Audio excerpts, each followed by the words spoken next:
Hi guys! Welcome back again to my YouTube channel. By the way guys, my name is Jab. Kumusta po kayong lahat?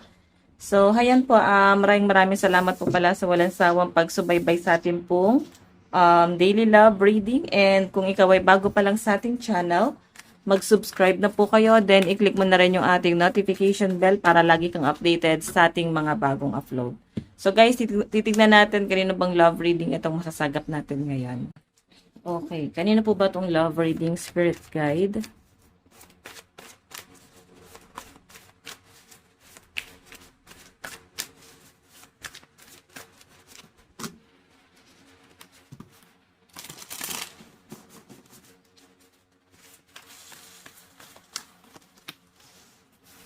Eight of Cups, living. So, alam nyo guys, si Eight of Cups kasi, nandun sa point na itong person mo na to, pwede naguluhan siya dun sa sitwasyon, no? Nahirapan siya mag-decide. I think parang nasa moving on, nasa healing process ka ngayon. Sa nakikita ko kasi guys, hindi naman kagustuhan ng person mo kung ano man yung nangyayari sa inyo ngayon. And nakikita ko dito na hindi niya kagustuhan yung pag-alis na ginagawa niya ngayon. Piling ko naguguluhan siya sa sitwasyon. Mahal ka pa rin na to kasi 8 of Cups to eh. Kailangan ka lang niya munang talikuran. And yung mga sinabi niya sa inyo, pwedeng nasabihan ka niya ng mga masasakit. Pwedeng talagang, talagang na broken hearted ka dun sa ginawa ng person mo. Pero pili ko kasi, ginawa niya to para mag-move on ka na. Okay? Na parang decidido na talaga siya na i-end etong connection yung dalawa. Or wag mo na siyang hanapin, wag mo na siyang mahalin. Pero sa nakikita ko guys, nalulungkot itong taong to sa paglayo na ginagawa niya. I think nasa conflict kayo eh. Kung bakit niya ginawa to, no? Parang siya na yung nag-sacrifice dito. Tignan natin. Additional message. Kanina po itong love reading.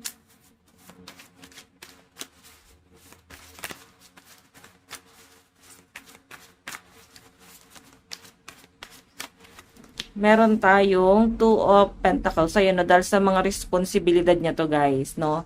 Sa nakikita ko kasi ang dami ring umaasa sa person mo, eh. I think may nauna tong pamilya na hanggang ngayon umaasa pa rin sa kanya. And parang nahihirapan ka, no? Nahihirapan ka na mag-adjust. And ganun din yung person mo. So, sa nasasagap ko rito, hindi niya naman pwedeng talikuran yon. Kung hindi niyo naman siguro guys pinagtatalunan, pwedeng nararamdaman niya din naman na nahihirapan ka. Okay? And yung nasasagap ko dito, may problema sa financial yung person mo. Ayan o. Nagkakaroon siya ng matinding struggle ngayon sa kanyang finances. Tapos parang hinahabol pa siya sa sustento. Ang dami niyang responsibilidad na kinoconsider ngayon. Nahihirapan tong taong to. Kaya nga siguro pinili ka niyang i-give up kasi nadadown siya eh. Na parang pwedeng magkulang siya dun sa connection yung dalawa eh. Pwedeng hindi niya na ma-provide yung mga pangangailangan mo, yung mga gusto mo, yung mga demand mo sa kanya. Pwedeng hindi niya maibigay eh. Kasi iniisip niya rito, ang daming umaasa sa pera niya. Okay, masyadong na-overwhelm itong taong to. Tingnan pa natin. Additional message.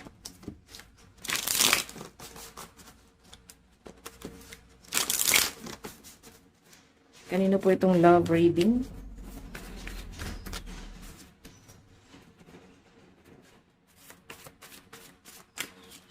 Meron tayong the Emperor, structure, authority, power, boss, masculine, father. Okay, so guys, yung nakikita ko kasi rito, pag sinabi kasing Emperor, medyo ano siya eh, palakaibigan, no? So, mamimisinterpret mo yung pagiging friend din itong taong to. Emperor siya, ibig sabihin, ikaw yung masyado kanyang nasasakal, na parang hindi ka pwedeng magsalita, hindi mo siya pwedeng ikat, or hindi ka pwedeng magmataas sa kanya. Okay? Hindi mo siya pwedeng pigilan doon sa mga gagawin niya, sa mga gusto niyang gawin. Since emperor nga siya eh. So, ang gusto niya, siya yung parang masusunod, no? Decision niya yung masusunod dito, guys. Okay, yun yung mga parang kino-consider na tong person mo na to ngayon. Tignan pa natin. Additional message. Kanina po itong love reading. Oops.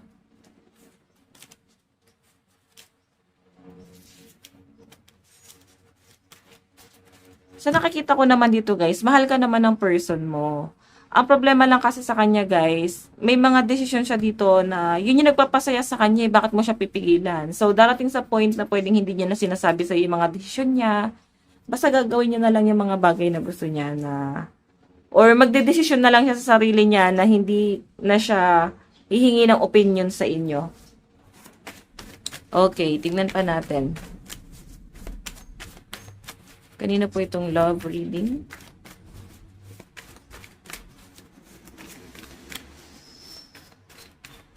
Kanina po itong love reading.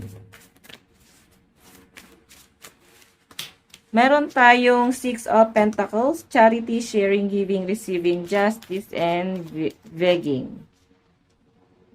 Okay, grabe. Actually, hindi naman ganun karangya yung buhay ng partner mo eh. Ang problema lang kasi talaga yung financial, no? Yan, no? Tapos parang nagkukulang siya sa inyo. Hindi pong hindi ka na nga naghangad ng mas mataas pa dito sa connection na to. Hindi ka na naghangad na meron siya ibibigay sa inyo or kung may mapapala ka ba dito sa relasyon na to. Alam mo yon, sa nakikita ko kasi guys, mabait ka pa rin sa kanya, oh. Page of Cups na nakakaramdam ka pa rin ng awa sa taong to. And nakikita kita rito na parang may panlulumo, na parang gusto mo siyang tulungan pero hindi mo alam kung paano tulong yung gagawin mo. Kasi mahal mo eh, mabait ka talaga. Sa totoo lang. Okay, ang problema lang dito guys, hindi yan na iisip ng partner mo ngayon. Tingnan pa natin, additional message.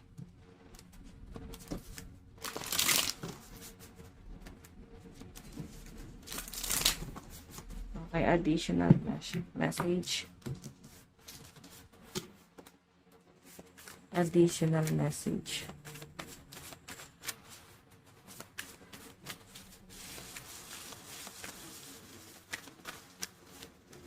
Meron tayong Seven of Pentacles, growth, waiting, discipline, harvest, hard labor. Ayan, no, parang lilipat ng trabaho tong person mo eh. Maghahanap siya ng mas maayos sa trabaho. I think kaya siya nagkakaroon ng struggle kasi nga pwedeng nag-change siya ng career or lumipat siya ng company. And nandun siya guys sa ano eh. Nasa parang tawag dito. Parang di pa siya sumasahod. Nagpopondo ba tawag doon? Ayan. Kasi may pag-aantay siya rito. Oh. So, pwede kasi dumarating sa point na nape-pressure mo siya pagdating sa pera. Kasi yun naman talaga yung demand mo sa kanya. Oo, na parang hanggang dito lang ba talaga tayo? Talaga bang kakapusin tayo? Ganto ganyan. Kasi nahirapan ka na eh. Gusto mo siyang tulungan pero hindi mo alam kung paano mo siya tutulungan. Pwedeng hindi ka rin makapagtrabaho. Kung nakapagtrabaho ka naman guys, pwedeng meron ka rin naman pinaglalaanan ng pera mo. Pero alam nyo guys, nasa pag-uusap yan eh. Normal naman talaga sa relasyon na pera yung pinag-aawayan. Normal yon sa pagsasama, no? Lalo na pag pinili nyong magsama na talaga. Okay? Kaya nga yung henerasyon ngayon eh, iba na, no? Hindi kagaya nung 90s, 80s, 60s. Yun yung ginagawa nilang escape zone. Yung pag-aasawa. Pero ngayon kasi guys, mas ano eh, mas patagalan na mag-asawa eh. Parang hindi, parang meron pa rin naman nag-aasawa ng bata. Pero sobrang konti, no? Hindi kagaya dati. Okay? So, ngayon kasi guys, parang mga 30 years old, 35, 36, mga ganun na sila nag-aasawa.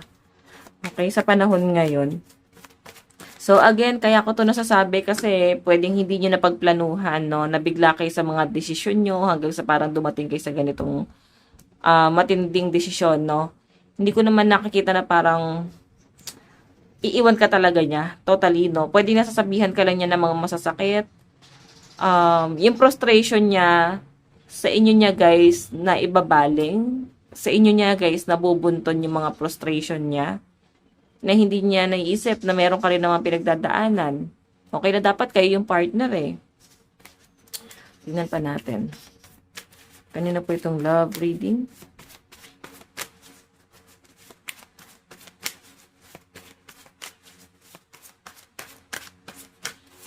Meron tayong Five of Swords. Ayan. Alam nyo guys, ang naging solusyon ng person mo is maghanap ng iba. Parang may pineperahan siya, ganon. Or cheating kasi nangyayari guys, oh. So, nandun siya sa point na ang nakikita niyang solusyon is maghanap ng iba, peperahan. Alam mo yon, pwedeng aware ka dito eh. Or lately mo lang nalaman. Or pwedeng may duda ka. Parang napapaisip ka na parang ganun yung ginagawa niya.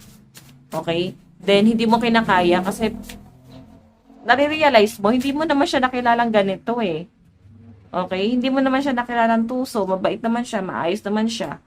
So, ibig sabihin guys, hindi mo pa totally kilala yung partner mo kasi ganito yung nangyayari sa kanya ngayon. Okay? Tignan natin ha. Hindi na siya guys nagiging honest sa inyo. May ibang person na involved dito. So, pwedeng katrabaho niya talaga yan before. Ang masama rito guys, pwede may asawa din yung ano, no? Yung nagiging ano niya, third party. Parang may asawa din. So, parang ginagawa nilang libangan yung isa't isa. Tignan pa natin.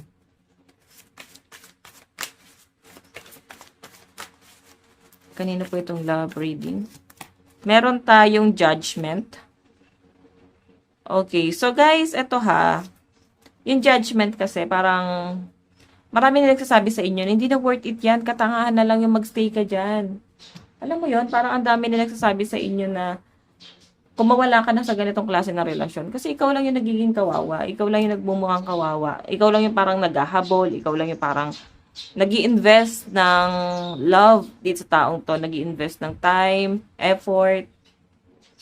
Ayan o. May mga judgment. Papunta na talaga siya sa ending. Pwede nag-end na talaga tong relasyon na to. Masyado nang magulo to, no? Kasi may mga na-involved na ibang tao eh. Kumbaga, itong relasyon na to, masyado na siyang toxic kasi marami nang nakikialam. Okay? Yan yung nasasagap ko dyan. Tignan pa natin. Kanina po itong love reading.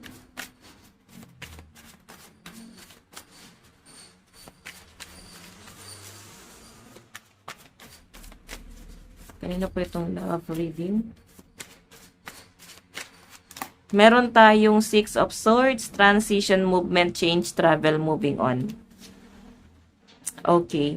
So, alam nyo guys, ang gusto mo lang naman dito is parang panindigan ka. Napakasimple mo lang, sa totoo lang. Napakasimple lang nung gusto mong, yung hiling mo sa taong to na parang panindigan yung pamilya nyo. Maging ano naman siya, panindigan niya yung pagiging emperor niya dun sa gusto niya mangyari to sa relasyon. Kasi hindi niya kaya maging emperor dun sa pamilya nyo eh. Magaling siya sa ibang tao. Okay, pinapakita niya mabait siya sa ibang tao. Pero pagdating sa inyo guys, napapabayaan niya talaga. Na para bang iniisip niya rito kung ano lang yung kulang sa kanya. Iniisip niya lang kung ano yung nagpapahirap sa kanya. Na para bang hindi ka ba nahihirapan? Okay, so I think nag-end na kayo na tong taong to. Okay, bakit ba siya lumalabas dito sa reading natin? Kung end na to. Titignan natin ha. Kagaya nga nasabi ko kanina guys, etong Eight of Cups. Mahal ka pa nitong taong to, pero kailangan ka na niyang talikuran. Alam mo kung bakit? Dahil nga sa mga priority niya. Okay? Tinatakbuhan niya yung mga responsibilidad niya kasi merong ibang umaasa sa kanya. So, yun yung iniisip niya dito. Masyado na siya, guys, na overwhelmed. Nape-pressure na siya ng mga responsibilidad niya. Tapos yung kita niya, guys, ganito lang kaliit. Okay? Alam mo yung gawa siya ng gawa ng mga responsibilidad. Tapos hindi naman pala ganun kalaki yung financial niya. Hindi na pala ganun kalaki yung sahod niya. So, sino yung nag-struggle dito ngayon siya? And syempre, magkakaroon ka rin ng struggle dito. Kasi dinamay ka niya dun sa problema niya eh. Dinamay ka niya dun sa kahirapan niya. Okay, tignan pa natin.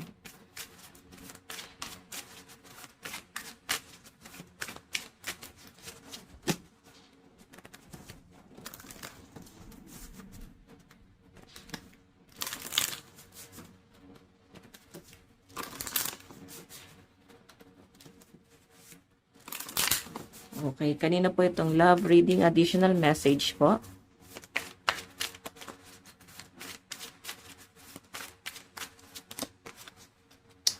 Face what hidden truth will set you free. So, yun na nga. Nagbubulag-bulagan ka, alam mo naman na yung totoo.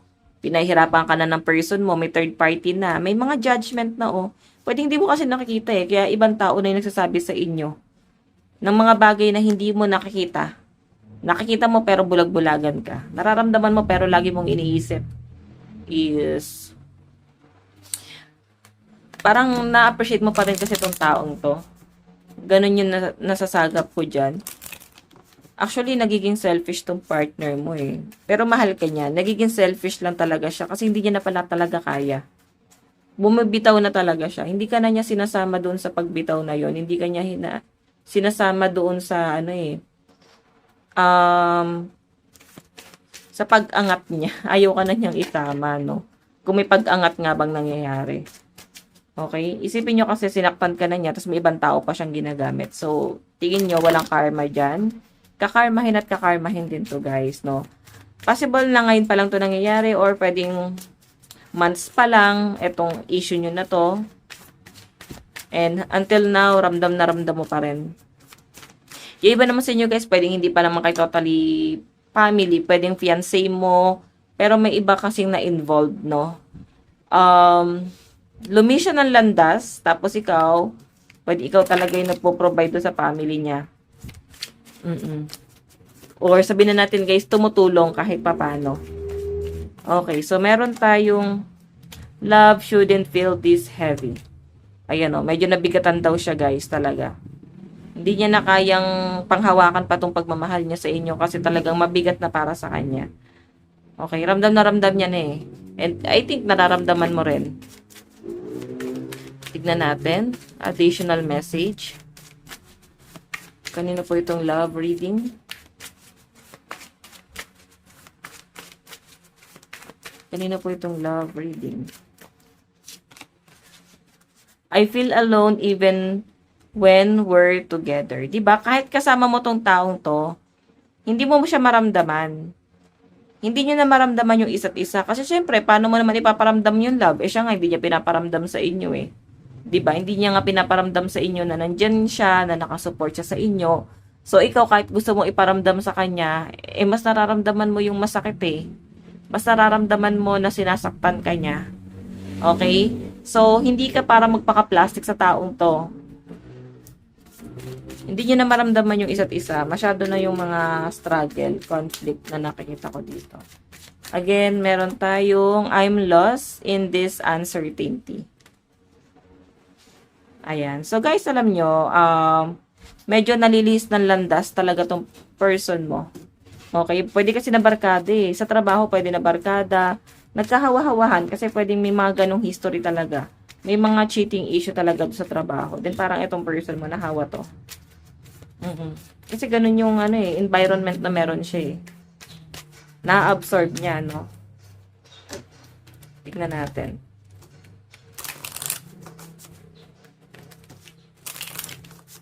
Additional message. Kanina po itong love reading. Meron tayong forgive what you didn't know, still learning. So, yon.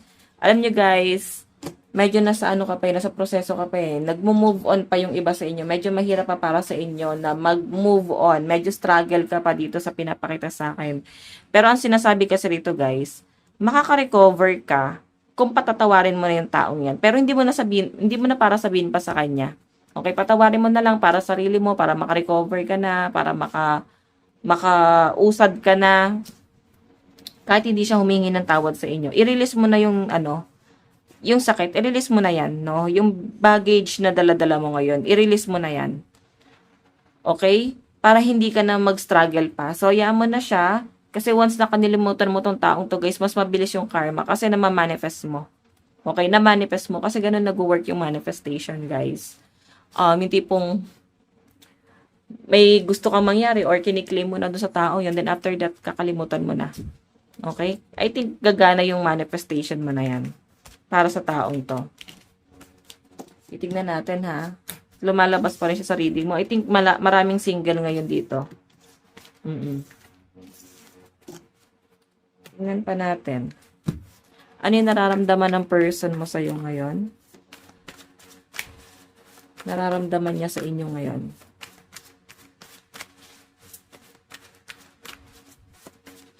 Ano yung nararamdaman niya? Meron tayong 3 of Pentacles, collaboration, teamwork, skill creating, building plans. Ayan. So, nararamdaman niya kasi rito guys, gusto niya guys ng teamwork. Gusto niya na parang suportahan mo siya, maniwala ka sa kakayahan niya, maniwala ka na kaya niyang gawin. Ganun eh. Pero kasi, parang ang dating sa kanya daw, siya lang yung parang gumagawa. Siya lang daw yung nag-aasikaso sa lahat. So, parang nabigatan. Ganun yung nasasagap po dito. Na parang di niya kasi nakikita yung mga sacrifice mo eh. Ang nakikita niya lang kasi dito guys, yung sacrifice niya. Nabulag siya sa mga ginagawa mo. Again, tignan pa natin.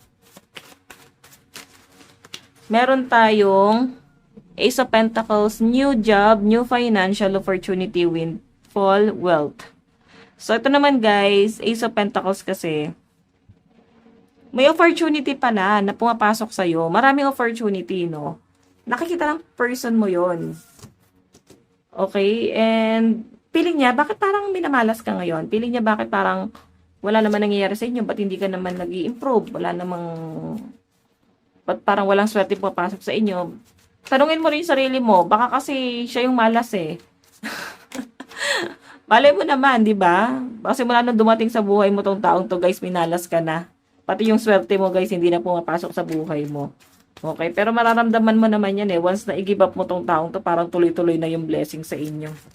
Okay, tignan pa natin. Meron tayong the moon, illusion, deception, subconscious, fear, dreams. Okay, so alam niya guys, yung nararamdaman sa inyo ng person mo, marami siyang pinangako sa inyo eh. Pinangakuan ka talaga niya. Pero until na wala pa nangyayari sa mga pinangako niya, hanggang sa lumayas na siya sa buhay niyo, no? Hanggang sa umalis na lang siya, wala pa nangyari sa mga pinangako niya. So, isa pa yun sa mga frustration mo. Kasi, ayan no, ang dating sa kanya, bakit daw ang tingin mo sa kanya? Pakasinungaling niya, ba't parang di ka naniniwala sa kanya? Kasi syempre, naramdaman mo mismo eh. 'Di ba? Na parang nagsisinungaling naman talaga siya eh. Hindi naman niya tinupad yung mga pinangako niya sa inyo. So, ikaw nag-expect, nag-stay ka. So, wala naman nangyari. Siguro yun yung pinakaayaw mo talaga. Yung pangangakuan ka, tapos hindi naman tutuparin. So, yun. Ang gusto niya dito guys, parang supportahan mo lang siya, maniwala ka sa kanya. Ang dating pa daw kasi, parang di ka naniniwala sa kanya. So, siguro kasi ramdam mo. Okay, na sinungaling tong taong to. Tignan natin.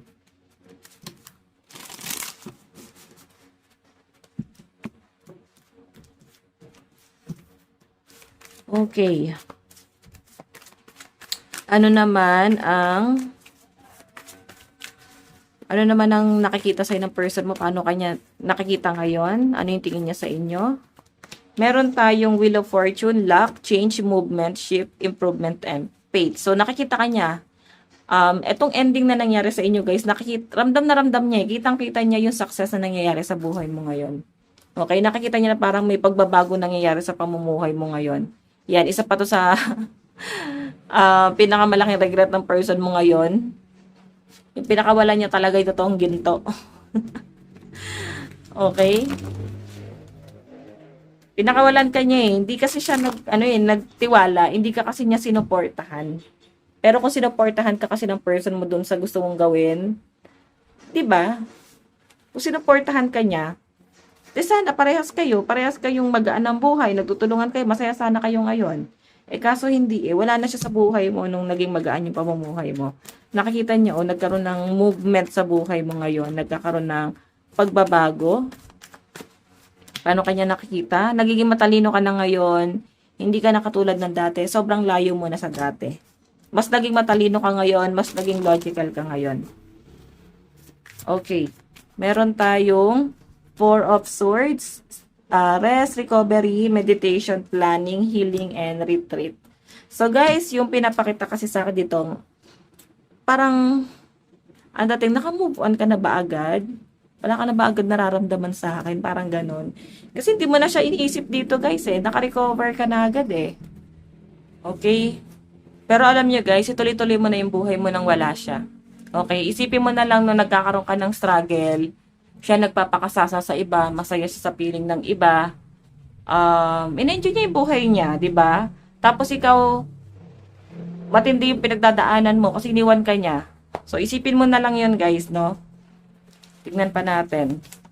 Kasi iniisip niya rito, oh, ba't parang ang bilis mo naka-recover sa kanya? Syempre, sabi nga nila guys, pag may pera ka na, talaga mabilis maka-move on yan guys.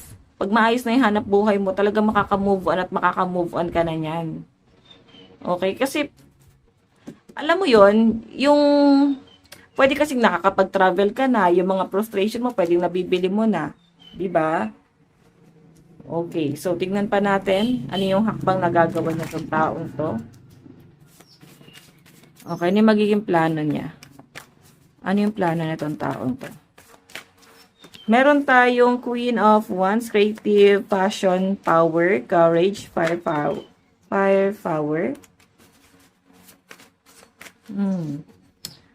So, yung magiging action niya kasi dito guys, lalandiin ka na naman niya. Kasi ano to eh, di ba? Temptation, di ba? Si Wands. Change direction. Pero yung pinapakita kasi sa akin dito guys, ayaw mo na para magkaroon kayo ng ng connection. Ayaw mo na mag-reconnect kayong dalawa. Pero kasi, nadidistract ka. Okay? Madidistract ka dun sa gagawin niyang pagpapapansin sa inyo. Okay, 3 of Wands, ayan, nag-aantay lang siya rito, oh. Ang laki ng regret nitong taong to. Pwedeng matagal na kasi nangyari, no? Taon na ba? Yung ginawa niya sa inyo? Tapos nagkakaroon ka na ng discard sa buhay mo ngayon. So, yung 3 of Wands kasi, guys, success. Okay, ayan, no? Nagkakaroon ka ng success, nagiging masaya ka na ngayon, prosperity, victory, nakukuha mo na yung mga bagay na gusto mo, no? Na hindi mo siya kinailangan. Parang sinuwerte ka sa buhay. Ganun yung nasasagap ko dyan, guys. Itignan pa natin, ha. Medyo, ano to, guys. Medyo nakakatakot yung pagbabalik na gagawin niya. Pero ikaw, matalino ka na. And I know na, alam mo na sa sarili mo kung anong gagawin mo. Okay? Meron tayong obsessed. Ayun, no, possible na ma-obsess talaga siya sa inyo ngayon. I know, I think I'm obsessed with you. I think about you all the time. Stalk your social. And hope I run into you when I'm out. Diba? Hindi ba lang siya makawala sa sitwasyon niya, guys. Pero, nung nawala ka sa buhay niya, saka siya, guys, nagkaroon ng obsession. Sa kanya na-realize na mahal ka pala talaga niya, guys. And lagi kang iniisip. Lagi kang ini-stalk. Tinitignan niya social media mo. Let me go. You deserve all the good things in this world, and right, I am not in a space to give you the type of connection you deserve. Live your life and let me go. So, yon. Alam mo yung parang obsessed siya sa inyo, pero alam niya sarili niya na wala naman na siya kayang patunayan pa eh. So, gusto na lang niya dito na parang let go mo na siya ng tuluyan. Though ginawa mo naman na talaga yung matagal na. Assuming lang siya, no, akala niya hindi mo pa siya kayang i-let go. Umiyak siya, guys, oh. When I think about you, I cry. Nahirapan siya eh. Zodiac sign. Meron tayong Gemini, Pisces, Taurus, Aries, Leo, and Capricorn. Meron tayong Sagittarius, Virgo, Leo, Aries, Cancer, and Scorpio energy. So, sa side mo naman, okay, kaya mo na to. Hindi mo na yan kailangan, guys. Tignan natin, ano yung nararamdaman niya sa inyo? Okay, ano yung nararamdaman mo? Sorry. Nararamdaman mo. Oops. Ano yung nararamdaman mo sa kanya ngayon? Paghihirap, naranasan mo maghirap sa kanya eh. Naiisip mo ngayon na parang ayaw mo na ng ganon. Ayaw mo nang bumalik sa ganong buhay. Yung ganong klase ng kahirapan or paghihirap. Nine of Pentacles, stable ka na ngayon eh. I think iniisip mo ngayon yung sarili mo ngayon. Iniisip mo na yung makakabuti sa family mo and sa stability mo, no? And meron tayong justice, fairness, court, balance, honesty, truth, law. So, nakikita kita dito na may property. I think may bibiling kang something property. Ayun o, pagpupundar eh. So, nakapokus ka sa, mo, sa sarili mo, sa wealth mo. Tignan pa natin. Ayan. Okay. Pasensya na guys sa motor, no? Sa kapitbahay. Tingnan natin ano naman yung dapat mong gawin. Yes, patawarin mo pero piliin mo na yung sarili mo. Dapat mas mahal mo yung sarili mo. Okay? And syempre, kailangan mas maging practical ka, mas wise ka sa kanya. And isipin mo yung pera mo. Isipin mo yung na-achieve mo ngayon sa buhay mo. Okay? Na nakuha mo to ng walang tulong niya. Or nakukuha mo to ng, alam mo yon, hindi mo na siya kinailangan. Piling ko nga siya yung mala sa buhay mo eh. Baka sinuwerte ka nung nawala siya sa buhay mo, guys, no? Zodiac sign. Meron tayong Capricorn, Leo, Taurus, Gemini, Pisces, and Aries. Meron tayong Gemini, Aquarius, Pisces, Libra, Capricorn, and Taurus energy.